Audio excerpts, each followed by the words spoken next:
What's going on, guys? Welcome back to a brand new video, and today we're talking about ESports Boxing Club, as we always do in these talking videos. And today we're talking about the reasons why I think DLC will be free in ESports Boxing Club. And by DLC I mean fighters, not cosmetics, which they haven't said anything about cosmetics, just in case they bring it out in the future. This is strictly about DLC fighters, downloadable content, and just fighters exclusively. While these are just my thoughts, there is no guarantee, and if they charge, I won't be upset or anything. I won't be disappointed. This is just a thought I had and that I have spoke about in the past between me and Boxing Movement, I think his name is, on YouTube and Twitter. Make sure you go check him out. The dude's been in the game for the longest time, you know, from everything from getting fighters, talking to fighters, and you know, the dude's been in the game for a while, and he's always really cool in comments and on Twitter. So make sure you go check out Boxing Movement video game, something like that. It's hard to remember his name off the top of my head, but go check him out. And obviously I could be wrong. If I am wrong, I'll admit that. You guys know that I'm the first person to say, you know what, I was wrong, it was just a thought, that's all it is. And as of right now, I'm basing this completely off the date that it is. The date is the 9th of March. So we haven't had no March update since recording this video. And it should be uploaded right away as well. So you guys should get this on the 9th of March as well. So who knows what they'll announce in the March update for release and things like that. We never know what they'll announce. But let's just jump into it. I've only got 4 points to make. First of all, obviously, I think the DLC will be updates. Not so much as packs. I think it will just be general updates where you can just...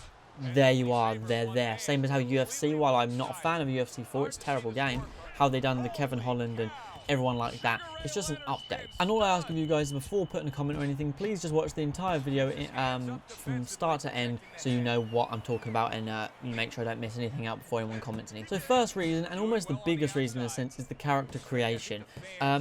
In theory, the character creation is one of the best that we've seen in a long time, maybe ever, in a fighting game. It is amazing, from everything from the hair to the face to the body. The way they've done the hair, you know, you can pick a hairstyle, then you can kind of build up the thickness there. For me, with someone with really thick hair, it's good to not have hair that's just flat to your head like that. You know, I have a lot, and it goes everywhere. So, you know, it would be cool to have a character that could have my hair and the thickness, well, how you saw in the trailer, and the faces with detail, the bodies with detail. Everything about the character creation is amazing. So you could really create anyone you want, which they've already spoke about, you know, the online thing that you can share your character in the system. And already people are like, all right, straight away, we're going to make Mayweather, we're going to make Canelo, we're going to make Gervonta Davis. And I just feel like if they brought out a character and you see a stat, you see Mike Tyson, Muhammad Ali, let's say they bring out Mike Tyson, Muhammad Ali, George Foreman, but the Klitschko brothers, who else would you guys want? I can't think of anyone else off the top of my head. Let's say they bring out them in a pack and they charge £10. Let's be honest, not everyone can afford that, and they know that as a small creation, a small indie game creator, sorry, not indie game, you know what I mean, a small company. They know not everyone can afford that, and if they bring out a pack every couple of months, back when I was younger, there was no way I could have afforded £10 every 3 months, and that's just being honest. Like, people might go, oh, that's real broke. Yeah, that is real broke. That's like getting your food, getting your rent, you know, paying your bills, and having 40p left for the rest of the month. Let's hope none of the food, none of the veg, none of the meat goes off, because we've got 40p to last us the next 26 days. Like that, you can't afford to keep buying packs for games if you're, you know, and some people like that, unfortunately. Some people can afford the game and they save up for the game, but they can't afford the packs. And I think they know that. And my point is let's say I see Mike Tyson, I'm like, okay, he's 5 whatever, his stat is this, 90 this, 90 that, 80 this, 80 that. I'm just going to replicate him perfectly and upload him for people that can't afford it. While I most likely be able to afford it, I think I will just be like, okay, I'm just going to create it for people that can't, because that's not fair. I don't think that's fair. It wouldn't be breaking any rules. You could literally just create the fighter exactly, copy the stats exactly, create the fighter as real as possible, copy the gloves, copy the shorts, copy the boots. You know, they're gonna have to put the footwork in of a certain fighter, so they're gonna put it into then the character creation system. So then you're just gonna be able to copy the footwork, the movement, the punches, everything exactly. So you're then gonna, in a sense, one person could buy it, and that saying itself, I was the only one who bought the DLC, I could buy it, create it, and make it public, and everyone then downloads it, and that's all of PlayStation just covered for that DLC completely. You know what I mean? So second of all, they are backed, which has never been happened before, by the WBC, the IBF, and the British Boxing Board of Control, or the BBOC, you know, whatever you prefer to call it.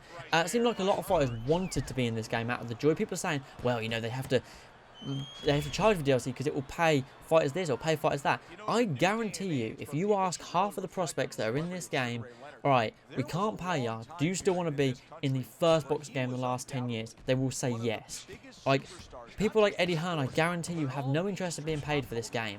I guarantee you they're just like, I'll be in it. Like, some of these guys, you know, for example, up-and-comers, Shannon Courtney, you know, she's sponsored by Adidas, and I feel like there was no way she was going to be in a boxing game if EA done it. They were just going to get all the bigger stars they could get. Esports Boxing still going for the prospects, the up-and-comers, the recent champions, and the legend. You know, and yes, they are going to try and get the bigger guys, but these young prospects, they played these games, they grew up playing these games. Some of these guys, the games are the reason they now fight. Because they got into boxing as a game, they went to their local gym, they learned it, they loved it, they started fighting, they've done well in amateurs, and now they're a professional. They're going to want to be in the game for the love of the sport, and I genuinely believe that. Yeah, people like Mayweather don't because they've got enough money.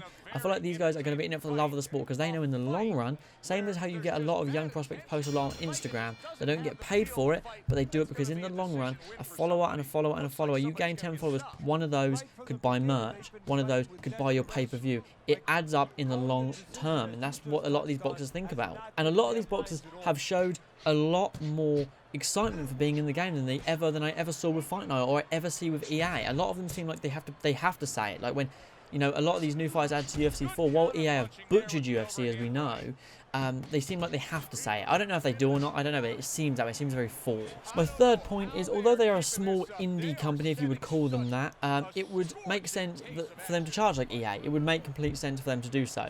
But I feel like they have a decent back, and they've recently been able to increase their staff, and they mentioned they've got another workplace going on, so it's not just the one they had, they've now got another one. And people were saying to me, well, how are they going to make money if they don't charge for DLC? How are they making money now? That's what people seem to forget. They're making money now. They've been able to increase the staff, the workplaces, and the quality of the game. So they must be making money in some way. These guys aren't making a game full time. And one of them's working as an insurance clerk. One of them's working as a stuntman. One of them's working as a fucking music producer. That's not how it is. These guys are focused on this game. So they've got a backing from somewhere. I don't know where, but they've got a backing, and I guarantee it's from sponsorships. It's from organisations in the boxing world. I don't think these guys are going to be short of money. They, you know, the game isn't even out yet, and they're increasing staff, they're increasing workplaces. They're clearly not short on any money, and I feel like they already have the respect of not only the gaming world but the boxing world as well. And companies, sponsors, organisations know how important a good game can be. Not just a game, a good game can be, and it really can turn a casual fan into a hardcore one. As a lot of us probably know, a lot of us probably become big MMA fans or big boxing fans from playing the games and maybe watching one event a year, to now following all your favourite fighters on Twitter, to watching as many events as you can. That's how I got into it. I started playing the video games, I fell in love, I wanted to learn more, I wanted to watch it in real life, see what it was like. Then I started to take the stuff from real life and use it in the game, and then the stuff the fighters I loved in the game, I started looking at them in real life, and it just back and forth, and it turns people into real hardcore fans. I feel like companies and sponsorships don't look at the short term like a lot of people are when they say to me, oh well, you know, it's because they need to make money after the game's released. Like, you got to think long term. They've already got a backing because they're making an incredible game. They've already got sponsorships. A basic company would not have the money to bring in all these fighters. If every fighter charged the same amount, they wouldn't have all. They wouldn't be possible for them. So I genuinely believe that they've got a backing from some kind of sponsorship, some kind of organisation, something in the boxing world, in something in the sports world that's backing them up to make this game, and because they know that in the long run, a game puts numbers of watchers of the real life sport much higher. Same with the UFC. The UFC games have helped the real UFC, and that's just a fact. UFC content creators have helped the UFC games. Marshall Mine and Paroxys and Romero and whoever else, I'm sorry if I'm missing anyone. Those guys, you know, some people are like, fuck UFC, man, I'm not playing it ever again. Then they watch a Paroxys video or a Marshall Mine video and they're like, damn, I want to give it one more go.